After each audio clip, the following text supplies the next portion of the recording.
السلام علیکم 365 ڈگریز کے ساتھ میں ہوں آپ کی میزبان سویرا خالد۔ ناظرین، سال 2025 کے اختتام میں اب صرف اور صرف ایک روز ہی باقی ہے، مگر ایسا محسوس ہو رہا ہے کہ سال 2026 بھی ملک کی سیاست کے لیے کافی دلچسپ اور ہنگامہ خیز ثابت ہوگا، کیونکہ تحریک انصاف اور حکومت کے درمیان جاری سیاسی رساکشی اب تک برقرار ہے۔ مذاکرات کا عمل بھی صرف زبانی کلامی باتوں تک محدود نظر آ رہا ہے۔ تحریک انصاف سال کے اختتام پر بھی اپنے ہی سیاسی فیصلوں پر یو ٹرن لیتے نظر آئی۔ پاکستان تحریک انصاف نے اسلام آباد میں بلدیاتی انتخابات سے متعلق ایک اہم انتظامی فیصلہ کرتے ہوئے پارلیمانی بورڈ کی تشکیل کا نوٹیفیکیشن واپس لے لیا ہے۔ پارٹی ذرائع کے مطابق یہ نوٹیفیکیشن 27 دسمبر کو جاری کیا گیا، جسے اب باضابطہ طور پر منسوخ کر دیا گیا۔ اس فیصلے کے ساتھ ہی بلدیاتی انتخابات کے لیے امیدواروں کی نامزدگی کا عمل بھی روک دیا گیا ہے۔ پارٹی کی جانب سے جاری کی گئی اطلاع کے مطابق قیادت نے موجودہ حالات اور اندرونی مشاورت کے بعد یہ قدم اٹھایا، جس سے یہ بات تو واضح ہو رہی ہے کہ تحریک انصاف کی سیاست میں مستقل مزاجی کا فقدان نظر آ رہا ہے۔ اس کی بڑی وجہ پارٹی کے اندر اندرونی اختلافات ہیں، تو غلط نہیں ہوگا اگر یہ کہا جائے کہ ان کے اندر ہی سیاسی کشمکش چل رہی ہے۔ وزیر دفاع خواجہ محمد آصف نے کہا ہے کہ حکومت سنجیدگی کے ساتھ مذاکرات کے لیے تیار ہے، مگر تحریک انصاف کی جانب سے جواب میں گالیاں دی جاتی ہیں۔ حکومت کی جانب سے کئی بار بات چیت کی پیشکش کی گئی، لیکن پی ٹی آئی نے ان تمام کوششوں کا کسی بھی قسم کا کوئی مثبت جواب نہیں دیا۔ لیکن اب دیکھنا یہ ہے کہ مذاکرات کا معاملہ کیا رخ اختیار کرے گا، ساتھ ہی ساتھ بانی پی ٹی آئی کا مستقبل کیا ہوگا، کیا یہ سلسلہ اسی طرح سے چلتا رہے گا۔ دوسری جانب اسلام آباد میں سابق D G I lieutenant general retired Faiz Hamid کی جانب سے ملٹری کورٹ کی سزا کے خلاف باضابطہ طور پر اپیل دائر کر دی گئی ہے، جس کے بعد یہ معاملہ ایک بار پھر قومی سطح پر توجہ کا مرکز بن گیا ہے۔ اپیل میں موقف اختیار کیا گیا ہے کہ لیفٹیننٹ جنرل ریٹائرڈ فیض حمید کو سنائی گئی سزا قانون کے تقاضوں کے خلاف اور غلط بنیادوں پر دی گئی ہے، جبکہ پروسیکیوشن بھی اپنے الزامات ثابت کرنے میں ناکام رہی۔ اپیل میں شفاف ٹرائل کے حق کو نظر انداز کیے جانے کا بھی موقف اختیار کیا گیا، جس پر اب متعلقہ فورمز پر سماعت متوقع ہے۔ ناظرین، سوال یہ ہے کہ کیا فیض حمید کی جانب سے دائر کردہ اپیل کا نتیجہ نکلے گا یا نہیں؟ کیا فیض حمید کو عدالت کے ذریعے ریلیف ملنا ممکن ہو سکے گا یا نہیں؟ پروگرام کے آخری حصے میں ہم بات کریں گے ان تمام سوشل ایشوز پر۔ پاکستان میں ڈیجیٹل فراڈ عوام کے لیے ایک عذاب بن چکا ہے۔ اس مالیاتی دھوکہ دہی سے صارفین کو ہر سال 9 ارب ڈالر سے زائد کا نقصان پہنچ رہا ہے۔ اس فراڈ سے پاکستان کا سالانہ جی ڈی پی کا بڑا حصہ ضائع ہو رہا ہے، جو آئی ایم ایف کے قرض پروگرام سے بھی 33% زیادہ ہے۔ یہ انکشاف global state of anti scams report 2025 میں کیا گیا ہے۔ اس رپورٹ کے مطابق پاکستان ان ترقی پذیر ممالک میں شامل ہے جہاں مالیاتی فراڈ معیشت کے لیے سنگین خطرہ بن چکا ہے۔ سوال یہ ہے کہ پاکستان میں سالانہ تقریباً 9 ارب ڈالر کا فراڈ، اور آخر ذمہ دار کون ہے؟ کیا حکومت کے آن لائن فراڈ روکنے کے تمام اقدامات ناکافی ہیں؟ اور مزید کون سے اقدامات اور قانون سازی کی ضرورت ہے؟ ان تمام معاملات پر بات کرنے کے لیے ناظرین ہمارے ساتھ آج کے پروگرام میں موجود ہوں گے ہمارے گیسٹ امجد علی نیازی، آپ کا تعلق پاکستان تحریک انصاف سے ہے، عظمیٰ کاردار ہمیں جوائن کریں گی، پاکستان مسلم لیگ نون سے آپ کا تعلق ہے، اور قادر علی مندوخیل پاکستان پیپلز پارٹی سے۔ بہت شکریہ آپ سب کا، آپ نے پروگرام کو وقت دیا۔ امجد علی نیازی ہمارے ساتھ موجود ہیں، آپ کا تعلق پاکستان تحریک انصاف سے ہے۔ امجد علی صاحب، ایک بار پھر سے آپ کو شکریہ کہنا چاہوں گی۔ پروگرام کے پہلے حصے میں ہم بات کر رہے ہیں پی ٹی آئی کی جانب سے ایک بڑے یو ٹرن کی، کیا سمجھتے ہیں، کیا وجوہات بنی یہ یو ٹرن لینے کی، اور یہ کتنا مثبت ثابت ہوگا پاکستان تحریک انصاف کے لیے؟ اس میں کون سا یو ٹرن ہے ایسا، مطلب جس میں کہا جائے کہ ہم نے اس کو چینج کیا؟ ہم نے لوکل باڈیز جو ہیں اس کے اوپر تو بالکل واضح ہدایات ہیں کہ ہم اس میں حصہ لیں گے، اور جہاں تک تعلق ہے ہماری چھینی جانے والی جو سیٹیں ہیں تھرو کورٹس، اس کے اوپر جو ہے بالکل بائیکاٹ کا فیصلہ ہے۔ ہاں، اگر کوئی بات آ جاتی ہے تو اس کے لیے ڈیفرنٹ ڈیسیجن ہے، اس کی ڈیفرنٹ جو ہے وہ بات چیت ہوگی، یا اس کے اوپر جو ہے وہ لائمل ہوگا ہمارا۔ اور جہاں تک ہمارا یہ گراس روٹ لیول کی جو پالیٹکس ہے، اس میں تو پاکستان تحریک انصاف جو ہے وہ پورے شد و مت سے جو ہے وہ حصہ بھی لے گی، اور قائم ہے اس کے اوپر اس میں کوئی ابہام نہیں ہے. سر لیکن اس حوالے سے امیدواروں کی نامزدگی کا عمل بھی روک دیا گیا ہے. کیا سمجھتے ہیں اگر آپ کی طرف سے یو ٹرن نہیں لیا گیا اور اس سارے اسنا میں نامزدگیوں کا عمل تو رک چکا ہے کہیں نہ کہیں؟ نہیں، اس کے لیے ایک پروسیسنگ پالیسی جو ہے وہ سامنے آئے گی. وہ ابھی آپ کو چونکہ انٹرنل چیزیں ہیں کچھ، وہ آپ کو فی الوقت نہیں بتائی جا سکتی، لیکن وہ سامنے آ جائیں گی آپ کے کچھ ٹائم میں نا، جو حکمت عملی. خواجہ آصف کا بھی موقف سامنے آیا. ان کی جانب سے بڑا ڈائریکٹلی کہا گیا ہے کہ ہماری طرف سے تو نیگوسیشن کے دروازے، بات چیت کے دروازے 24 گھنٹے پاکستان تحریک انصاف کے لیے کھلے ہیں، لیکن نہ پاسٹ میں اور نہ ہی حال میں پاکستان تحریک انصاف کی جانب سے کوئی اس پر مثبت نتیجہ سامنے نہیں آیا، کوئی پوائنٹ سامنے نہیں آتا، وہ بات کرنے کے لیے تیار نہیں ہے. اس پہ آپ کیا کہیں گے؟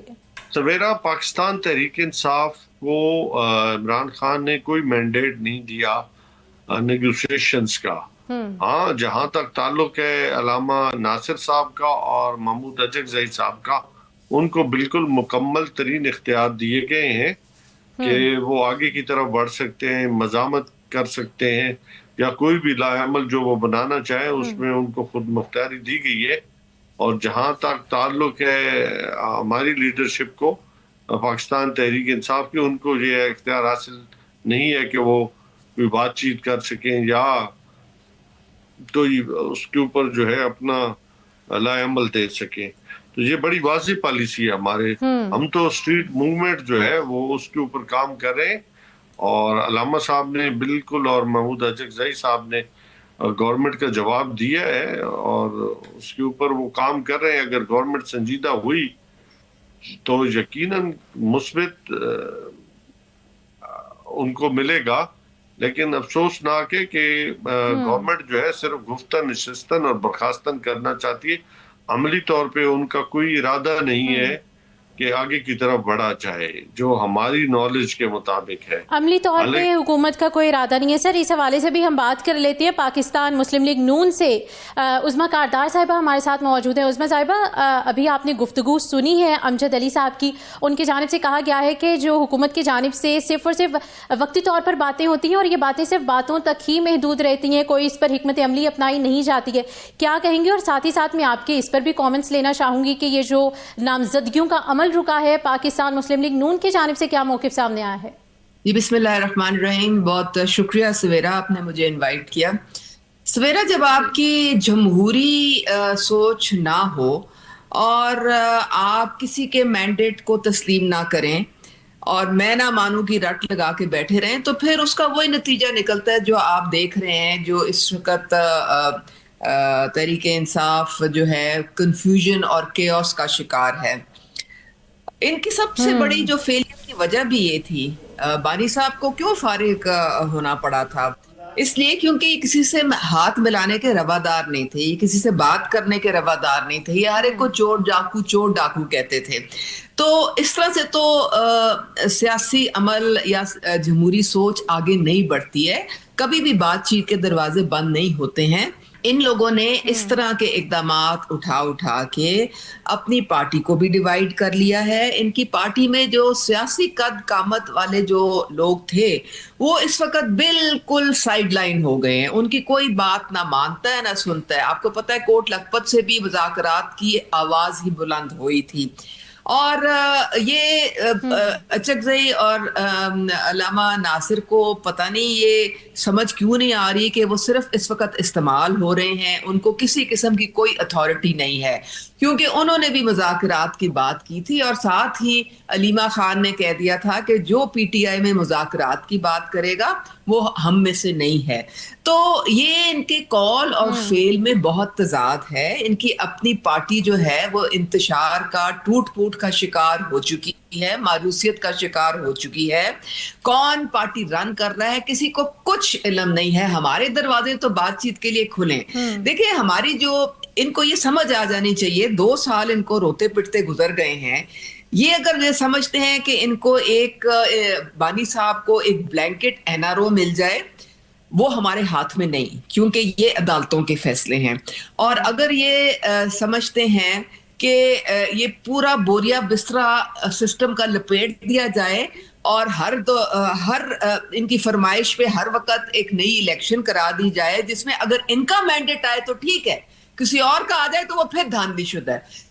تو یہ ایسے ملک نہیں چلتے, ایسی جمہوریت نہیں چلتی. اگر یہ سسٹم کا حصہ نہیں بنیں گے, جس طرح یہ کمیٹیاں انہوں نے چھوڑ دی, لیکن اسمبلیوں میں یہ بیٹھے ہوئے ہیں, برات یہ لے رہے ہیں, تنخواہیں یہ لے رہے ہیں, لیکن ادھر بھی جو ان کے ایم این ایز اور ایم پی ایز اور سینیٹرز ہیں وہ تنگ آئے ہوئے ہیں.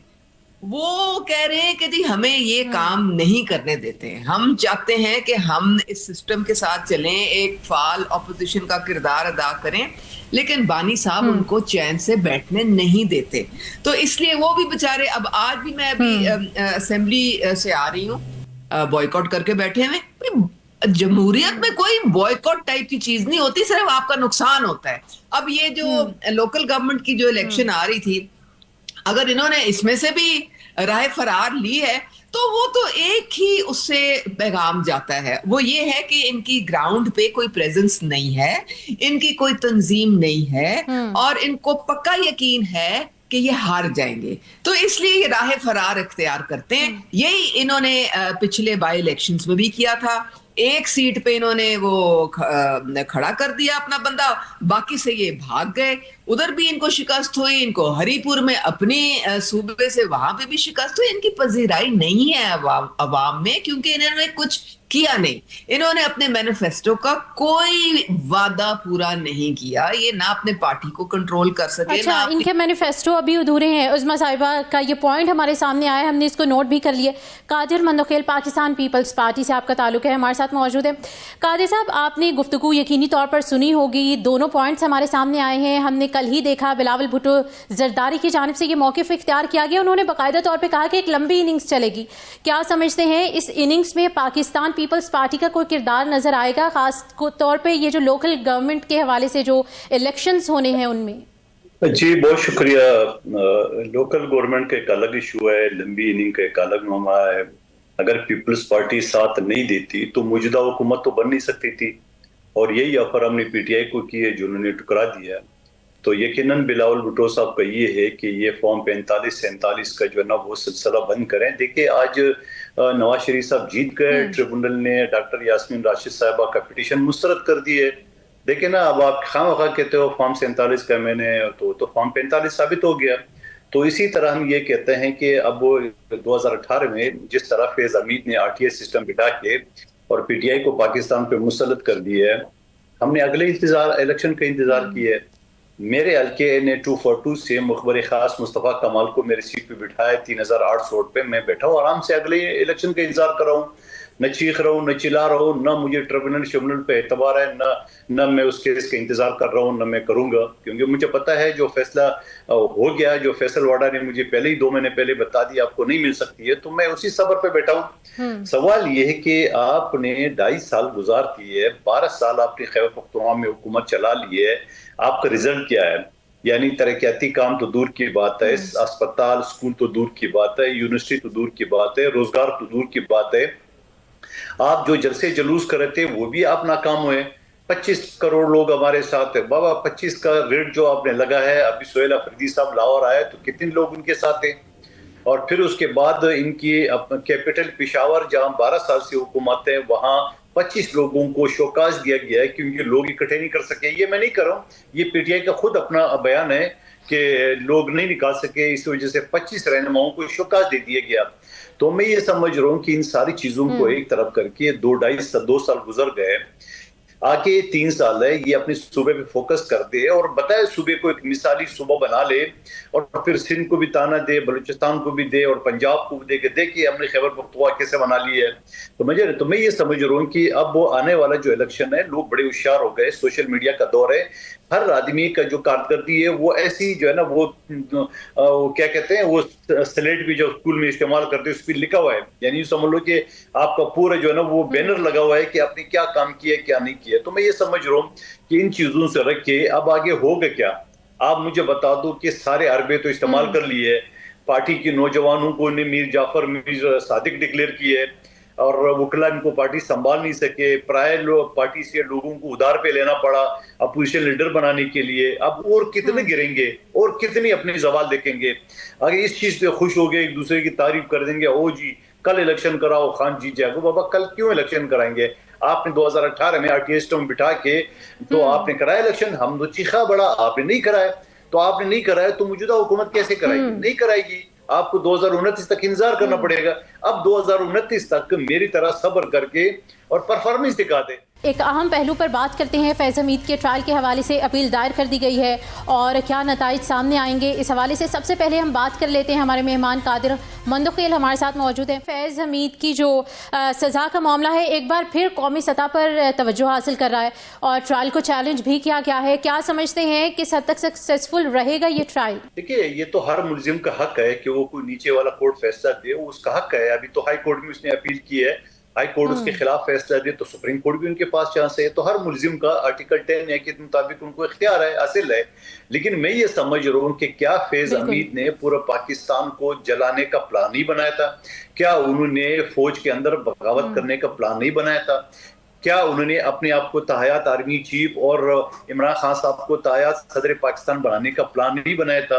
کیا انہوں نے فیلڈ مارشل عاصم منیر کے اپوائنٹمنٹ سے پہلے ایز آرمی چیف 2 دن پہلے وہاں JHQ پہ دھرنا نہیں دیا تھا؟ تو یہ سارے اشارے، وہ جو شہدا کے جو یادگاروں کو جلایا وہ تو الگ ہے. تو میں یہ سمجھ رہا ہوں یہ ساری چیزیں ہو گئی ہے اور پھر حکومت کے پاس پروسیکیوشن کے پاس ثبوت ہوں گے. اور اگر PTI والے کہتے ہیں کہ ثبوت نہیں ہے، فیض حمید کے خلاف نہیں ہے یا عمران خان صاحب کے خلاف نہیں ہے، تو وہ ثبوت عدالتوں میں دے. دیکھیں ان کا اپنا رہنما شاہ محمود قریشی، جس کی بیوی جو ہے نا وہ اسپتال میں داخل تھی، آغا خان اسپتال کراچی میں، انہوں نے سارے ثبوت دیے اور دیکھو وہ کیسے بری ہوتا جا رہا ہے. تو ایسے یہ خود کیوں نہیں دیتے باقی رہنماؤں کے لیے کہ یہ بھی نہیں تھے، یہ غلط ہے، یہ سارا کام حکومت نے کرا ہے؟ بتا دینا، کوئی شواہد تو دے. یہ فورینسک کرا لے، خود اپنی ویڈیو جو اس نے میڈیا پہ چلا ہے اس اپنی ویڈیو کو ہی چیلنج کر دے کہ جھوٹ ہے، ہمارے پیج پہ کسی اور نے چڑھا دیے، ہمارے وہ کر دیے، ID جو نیک کر دیے وغیرہ وغیرہ، جو بھی الزام لگانا چاہیے. لیکن جب آپ سب چیز خاموش ہے، آپ کے 100 الزامات ایک طرف، بخان کو ریا کرو پھر دیکھو جلسہ کتنا بڑا کریں گے. یہ آپ کی آرگومنٹس ہیں.